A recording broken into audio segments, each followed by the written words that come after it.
নমস্কার।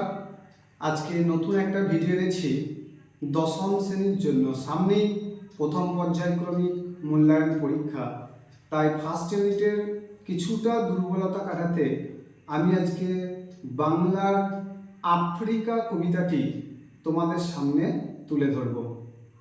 দেখো, আফ্রিকা কবিতাটি কার লেখা?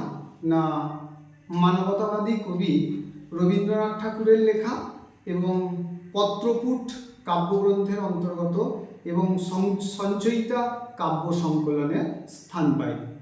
তো আফ্রিকা কবিতাটি প্রথমে আমরা দেখব যে আফ্রিকা কবিতাটি কবিগুরু রবীন্দ্রনাথ ঠাকুর প্রথমে তিনি লেখেননি, লিখেছেন তার বিদেশ সচিব অমিয় চক্রবর্তীর নির্দেশে।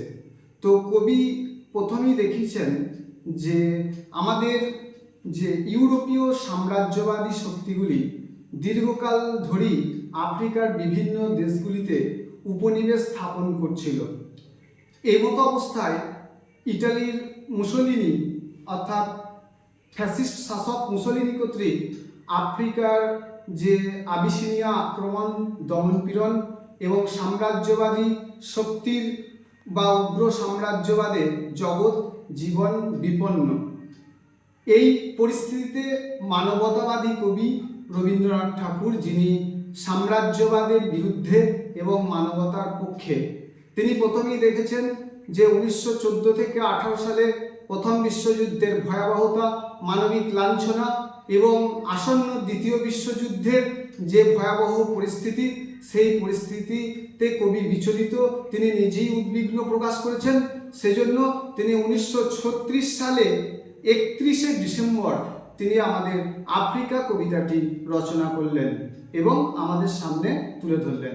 তো আফ্রিকা কবিতাটির প্রেক্ষাপটে প্রথমেই দেখতে পাবো যে কবি দেখিয়েছেন যে জগৎ সৃষ্টির প্রারম্ভে বিশ্ববিধাতা অর্থাৎ স্রষ্টা ঈশ্বর তিনি নিজেই নিজের খেয়ালবশত তিনি আফ্রিকা মহাদেশের যে ভাঙাগড়ার খেলা, সেই ভাঙাগড়ার খেলা খেলেছেন এবং তিনি এই ভাঙাগড়ার খেলা খেলতে গিয়ে আফ্রিকা মহাদেশের জন্ম এবং তার সূচনা হয়েছে। আমরা দেখি যে ভূগর্ভের ভূতত্ত্ববিদ এর মতে টেকটনিক পাতের সঞ্চরণের ফলেই আমাদের আফ্রিকা মহাদেশটা এশিয়ার মূল ভূখণ্ড থেকে বিচ্ছিন্ন হয়ে এমন একটি স্থানে নিবিষ্ট হয়ে পড়েছিল যেখানে ছিল বনস্পতির নিবিড় পাহারায়। সূর্যের পর্যাপ্ত আলো সেখানে প্রকাশ করতে পারছিল না এবং সেই সাপৎসংকুল দুর্গম অরণ্যে প্রকৃতির মধ্যে নিজেকে সঙ্গতি বিধান করে যখন আফ্রিকা নিজেকে একটা প্রাকৃতিক সম্পদ, একটা মানবিক সম্পদে রূপ দিল, তখনই অন্যান্য ইউরোপীয় সভ্যতা গোষ্ঠীর নজরে পড়ল আফ্রিকা। সেই সমস্ত সাম্রাজ্যলিপ্সু পাশ্চাত্য ইউরোপীয় সভ্যতা গোষ্ঠী তখন আফ্রিকায় উপনিবেশ স্থাপন করলো এবং আফ্রিকায় উপনিবেশ স্থাপন করে আফ্রিকার মানুষদেরকে দাসে পরিণত করলো, তাদের উপর শোষণ, নির্যাতন, অত্যাচার চালালো, আফ্রিকার মানুষদের বাক স্বাধীনতা কেড়ে নিল, তাদের ভাষাহীন ক্রন্দনে আফ্রিকার মাটি পঙ্কিল হয়ে গেল, তাদের রক্ত অশ্রুতে মিশে। এইভাবে যে সাম্রাজ্যবাদী শক্তি গোষ্ঠী তারা আফ্রিকার উপর যে লাঞ্ছনা চালালো, সেটা আফ্রিকার ইতিহাসকে কলঙ্কিত করে চলে গেল। সেই মুহূর্তে অন্যান্য যে সভ্যতা গোষ্ঠীগুলি সমুদ্র পাড়ে, সেই মুহূর্তে তাদের পাড়ায় পাড়ায় ঠিক নিরুপদ্রব শান্তি বজায় রেখেছিল। সকালে সন্ধ্যায় দয়াময় দেবতার নামে মন্দিরে বাজছিল পূজার ঘণ্টা, শিশুরা স্বাভাবিকভাবেই মায়ের কোলে খেলছিল এবং কবির সঙ্গীতে বেজে উঠেছিল সুন্দরের আরাধনা। আজ যখন পশ্চিম দিগন্তে প্রদোষকাল ঝঞ্ঝা বাতাসের ঊর্ধ্বশ্বাস, তখন গুপ্ত গহ্বর থেকে পশুরা বেরিয়ে এলো এবং ঘোষণা করলো দিনের অন্তিম কাল। তখন কবি এমন এক কবিকে কল্পনা করলেন, অর্থাৎ সেই যুগান্তের কবি যিনি আফ্রিকার দ্বার প্রান্তে, সেই মানহারা মানবী আফ্রিকার দ্বার প্রান্তে সেই সমস্ত সাম্রাজ্যলিহু শাসক গোষ্ঠীর কাছে এসে যেন আফ্রিকার দ্বার প্রান্তে দাঁড়িয়ে সেই সমস্ত সভ্য গোষ্ঠীগুলি যেন আফ্রিকার মানুষদের কাছে ক্ষমা চায়, আর সেটাই হবে তাদের সভ্যতার শেষ পুণ্যবাণী। এখন আমি কবিতাটা পড়ছি এবং কিছু কোয়েশ্চেন তোমাদের সামনে আলোচনা করছি। দেখো, আফ্রিকা, রবীন্দ্রনাথ ঠাকুর। উদ্ভ্রান্ত সেই আদিম যুগে স্রষ্টা নিজের প্রতি অসন্তোষে নতুন সৃষ্টিকে বারবার করছিলেন বিধ্বস্ত। তাঁর সেই অধৈর্যে ঘন ঘন মাথা নাড়ার দিনে রুদ্র সমুদ্রের বাহু প্রাচী ধরিত্রীর বুকের থেকে ছিনিয়ে নিয়ে গেল তোমাকে। আফ্রিকা বাঁধলে তোমাকে বনস্পতির নিবিড় পাহারায় কৃপণ আলোর অন্তপুরে। এই যে স্তবকটা, এই স্তবকে কবিগুরু প্রথমেই দেখিয়েছেন যে আফ্রিকার জন্মবৃত্তান্তের কথা। আফ্রিকা না রুদ্র সমুদ্রের বাহু পূর্ব দিকের দেশগুলি থেকে আফ্রিকাকে ছিনিয়ে নিয়ে গিয়েছিল এবং আফ্রিকাকে রেখেছিল বনস্পতির নিবিড় পাহারায় নিশ্ছিদ্র অরণ্যে, যেখানে সূর্যের আলো প্রবেশ করতে পারছিল না, অর্থাৎ সূর্যের মৃদু আলো সেখানে পৌঁছাচ্ছিল। সেখানে নিভৃত অবকাশে তুমি সংগ্রহ করেছিলে দুর্গমের রহস্য, চিনছিলে জল স্থল আকাশের দুর্বোধ সংকেত, প্রকৃতির দৃষ্টি অতীত জাদুমন্ত্র জাগাচ্ছিল তোমার চেতনাতীত মনে। বিদ্রুপ করছিলে ভীষণকে বিরূপের ছদ্মবেশে, শঙ্কাকে চাচ্ছিলে হার মানাতে, আপনাকে উগ্র করে বিভীষিকার প্রচণ্ড মহিমায় তাণ্ডবের দুন্দুবিনী নাদে।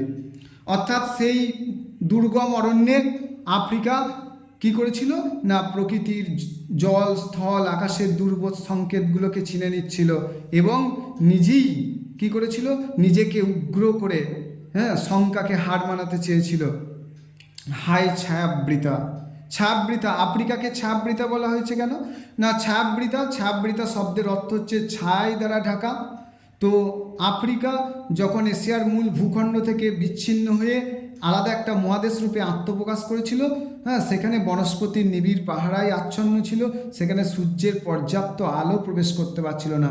অর্থাৎ সভ্য জগতের আলো, শিক্ষার আলো আফ্রিকার দ্বার প্রান্তে এসে উপস্থিত হচ্ছিল না, সেই জন্য আফ্রিকাকে ছায়াবৃতা বলা হয়েছে। কালো ঘোমটার নিচে অপরিচিত ছিল তোমার মানব রূপ উপেক্ষার আবিল দৃষ্টিতে। অর্থাৎ আফ্রিকা যখন একটা দুর্গম অরণ্যের মধ্যে নিজেকে আবিষ্ট করে নিজেকে আস্তে আস্তে তৈরি করেছিল, তখন অন্যান্য ইউরোপীয় সভ্যতা গোষ্ঠীগুলির কাছে আফ্রিকা ছিল উপেক্ষিত, অবহেলিত। এলো ওরা লোহার হাতকড়ি নিয়ে, নখ যাদের তীক্ষ্ণ তোমার নেকড়ের চেয়ে, এলো মানুষ ধরার দল।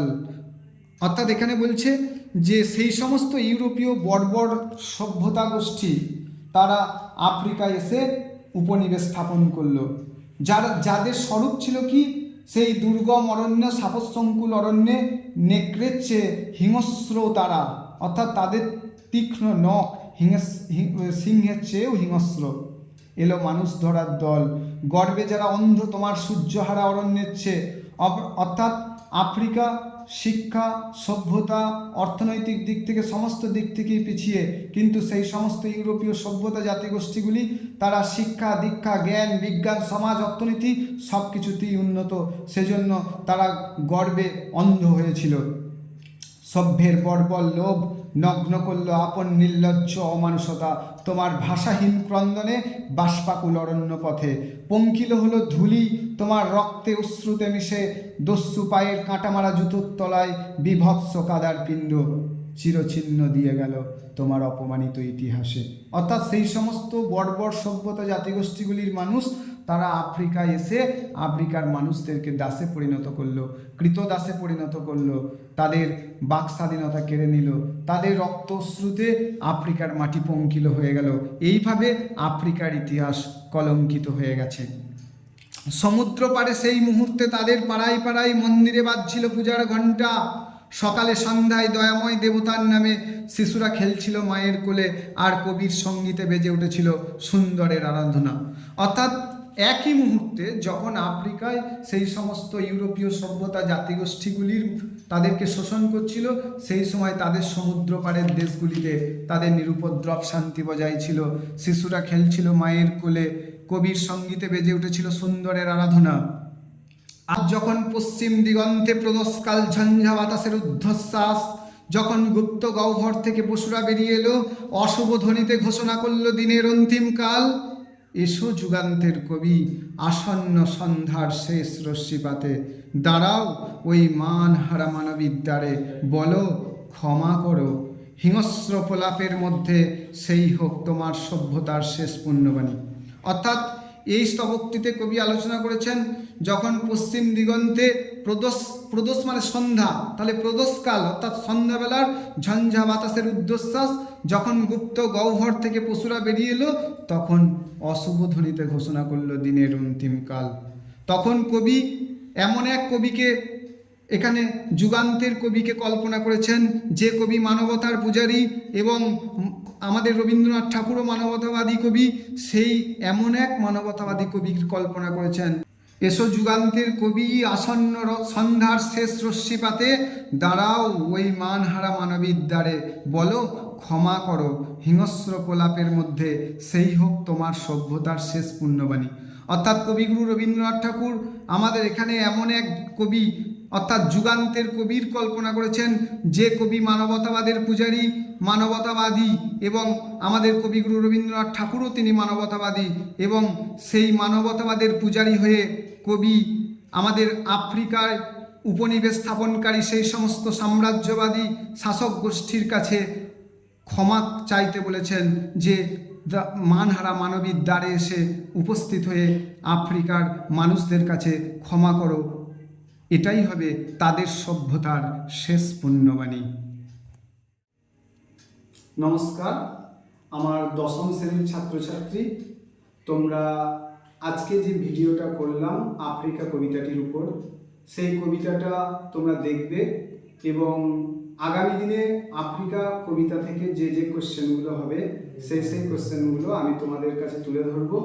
তো ছাত্রছাত্রী, আমার এই শিক্ষামূলক ভিডিওটি আবার নতুন নতুন শিক্ষামূলক ভিডিও পেতে তোমরা অবশ্যই আমার চ্যানেলটিকে শেয়ার করো, কমেন্ট করো এবং অবশ্যই সাবস্ক্রাইব করে দিও।